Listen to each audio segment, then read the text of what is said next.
founders compromised with slavery, the 3/5 clause and various other things in the Constitution, the necessity of compromise comes from the desire to preserve the Union. Okay?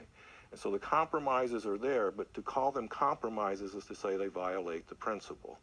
The hope is that eventually, through constitutional procedures, they'll be treated, they will eventually go away.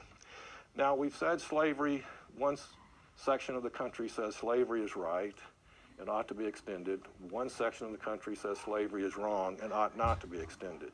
So I want to spend a few minutes talking about the politics of the 1840s and the 1850s that reflects this disagreement, this increasingly deep divide over the question of slavery in the territories. On the southern side of things, beginning in the 1830s, and various questions regarding the tariffs, fugitive slave laws, fugitive slave clause, and slavery in the territories, and even discussion about reopening the African slave trade, the South increasingly pushes legislation and increasingly makes demands that the national government do things to protect the slave interest in the territories.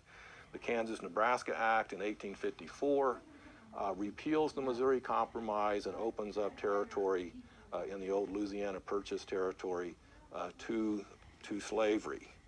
The repeal of the Missouri Compromise is one of the most important events in American history. It leads to the birth of the Republican Party, as I mentioned in my opening statement there, that the Republican Party was born in opposition to the Kansas-Nebraska Act. And the primary purpose of the Republican Party was to restore the Missouri Compromise restrictions on slavery in the territories.